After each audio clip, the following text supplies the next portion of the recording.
La paz de Dios reine entre todos. Meditaciones y escritos de Jaume Ribó, apóstol de Cristo. Duda de San José, segunda y última parte.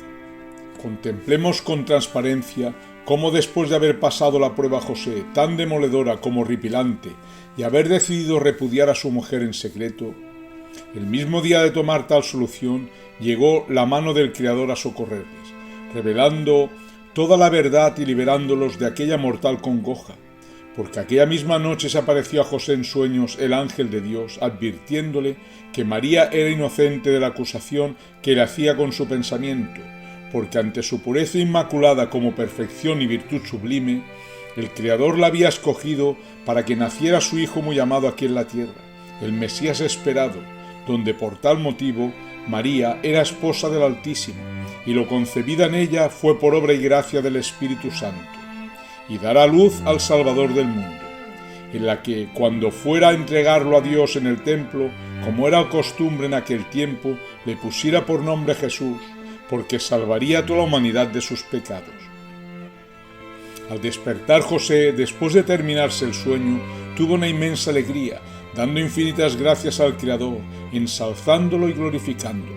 en la que presto corrió a comunicar el sueño a su casta esposa, a casa de sus familiares, en donde vivía todavía en aquel entonces.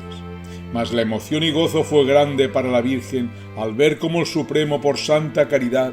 había intercedido ante la pena tan amarga de los dos, abrazándose con aquel recato propio de su casta pureza, llenos de alegría y satisfacción, dando laudables gracias al Altísimo por haberles liberado de aquella tribulación tan torturante como aterradora. La Madre del Amor y del Dolor había superado la primera prueba de gran aflicción aplastante, donde empezó a templar y forjar a su adorable espíritu para poder llevar a cabo con gran triunfo su sagrada misión. Mas los quebrantos y vicisitudes como penurias que vendían después no serían menos duras y difíciles de vencer,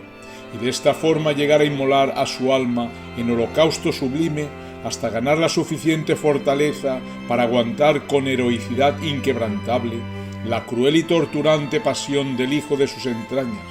donde le clavarían las 7 espadas de gran dolor, sin piedad alguna, en el sensible candor del amoroso corazón de madre, debido a los viles pecados de la impiedad, degeneración y perversidad humana. No obstante, la Virgen, aún vislumbrando algo de su futura vida, no pensaba ni se preocupaba del dolor y sufrimiento indecible que tendría que padecer. Su divino ser saltaba de júbilo al vivir en su interior un sentimiento santo que era un instrumento del Creador para poder salvar a toda la humanidad. Solo esta vivencia de que era útil a Dios la llenaba de gozo y satisfacción, y nada le importaba el sufrimiento pasado ni el futuro de su larga vida, ni de los incontables martirios que le vendían a taladrar el alma, aunque en aquella etapa presente de penurias que estaba atravesando, lo más lógico es que no conocía totalmente la vida torturante que tendría que superar en bien de las almas. Llegada la hora dispuesta por Dios, José recibió a la Virgen María en su hogar, tal y como le pidió el ángel en sueños, donde ante tal revelación José recibió a la doncella de Nazaret con el mismo sentimiento y gozo que se recibía a un ángel bajado del cielo, porque más que un ángel se encontraba en su santo regazo el Mesías esperado, el único Rey eterno que ha existido en este planeta, el Hijo amado del Altísimo, en que él tanto se complacía de verle ya en este destierro. Y ante tales maravillas que la Virgen también vivía con mucho esplendor, ella estaba alegre y complacida allí en su nuevo hogar, junto con su compañero y hermano mayor, al que Dios escogió para su sustento como para protegerla y defenderla materialmente. Y así lo debemos de presentar, porque su vida conyugal era bajo una castidad y recato propio de verdaderos hermanos, o más bien podríamos decir como ángeles del cielo. Aunque lo que llenaba plenamente de satisfacción y contento al sentimiento de María era el saber que llevaba en las virginales entrañas de su ser al Salvador del mundo, pues cabe reconocer que al formarse el cuerpo de Cristo en su seno sagrado, también estaba su espíritu dentro de ella. Por ello lo real es que los dos espíritus, mientras estuvo la Virgen encinta, estaban compenetrados uno dentro del otro durante su gestación. sublimidad que se prolongó durante todos los días de su vida y por toda la eternidad, en la que, ante tal verdad infalible, la Virgen, durante su periodo de estado, estuvo cubierta por la gracia de los dos, gracia que nunca más se dividió, porque madre e hijo, sus almas, mentes y sentimientos siempre se comunicaron entre sí en este destierro y para el sinfín. Y por tales motivos, a la Madre del Amor se le multiplicó su puro amor de espíritu en adoración hacia su Creador, y lo mismo creció el efecto que tenía las criaturas de este mundo, como también aumentó el deseo santo de ayudarles y orientarlos a que amaran al Supremo en espíritu y verdad, cumpliendo sus divinos mandamientos hasta recuperar la vida eterna. Y ante tanta sensibilidad y acción angélica, su alegría y evolución en el progreso espiritual no tenía límites, y sobre todo cuando se recogía en meditación y vislumbraba el servicio que hacía al Creador, al haber formado con su divina gracia y potestad en su seno sagrado al Mesías, al Salvador de este mundo, tantos años esperado por su pueblo,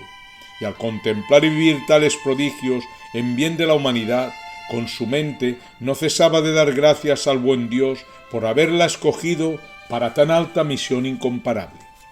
Por lo que no debemos de ignorar que en aquel entonces la doncella de Nazaret ya tenía coloquios con su nítida mente con el hijo de sus entrañas,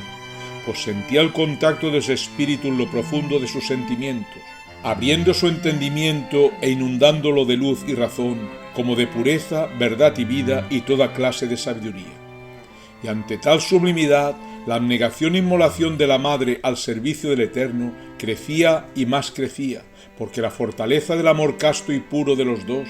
al estar juntos y unidos, su fuerza y caridad se engrandecía y extendía más y más por toda la haz de la tierra, acariciando, ayudando e iluminando a todos los mortales. Pues todos conocemos que aquel que posee a Cristo dentro de su ser tiene el tesoro más grande en todos los sentidos que se puede adquirir en este destierro. Por ello, este ser alcanza todo lo que se propone en testimonio de Cristo.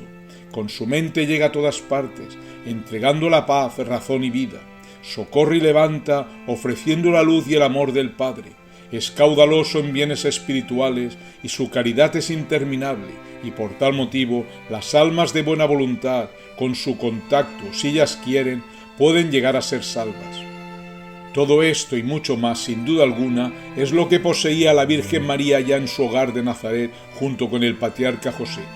Aquella doncella tenía la riqueza espiritual que jamás ser humano ha podido alcanzar con toda plenitud. Mas hay que saber que materialmente su hogar era humilde, sencillo y modesto, sin ostentación ni comodidades de ninguna clase, ya que aquellos dichosos cónyuges estaban muy faltos de recursos materiales,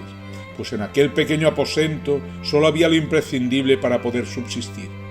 Pero el alma de la Virgen, ante tanta austeridad, no por ello estaba descontenta, todo lo contrario, era dichosa como ningún ser de la tierra, porque comprendía que el estar escasos de bienes materiales era la voluntad del Padre, pues en ningún sentido se lamentaba, no hacía ninguna clase de reflexión que hubiera hecho cualquier mortal, que llevando en su seno al Hijo de Dios, siendo el Padre Todopoderoso, dueño y Señor de toda la creación, cuán poco le había entregado, porque toda clase de escasez era lo que allí en aquel hogar imperaba. Donde por tales motivos y muchos más, ante la sumisión, resignación y humildad de la Virgen, su mente estaba lúcida, repleta de paz y alegría, refulgente de luz etérica, dándose cuenta de que era poderosa en bienes espirituales, pues ella sabía en lo profundo de su ser que lo material no cuenta nada. Por lo tanto, con lo justo tenía bastante, y con gozo inmenso se contentaba, y con lo poco que tenía se sentía colmada de todo cuanto necesitaba, no cesando de dar gracias al Creador, con gran alegría y felicidad, de todo cuanto había en su humilde y bendito hogar, en la que todo este compendio de sublimidad era debido a que su amor, resignación y sumisión traspasaban los umbrales de la gloria, hasta llegar a las plantas del Padre, siendo acariciada por el calor paterno que le daba toda clase de entereza y valor, sabiduría, armonía y benignidad. Por eso en aquel hogar se vivía la paz y gozo de los ángeles del cielo, como nadie en la tierra ha podido soñar, dando ya testimonio la doncella de Nazaret a este mundo ciego y empedernido, de cómo se puede y se debe alcanzar la verdadera felicidad viviendo en la estricta pobreza,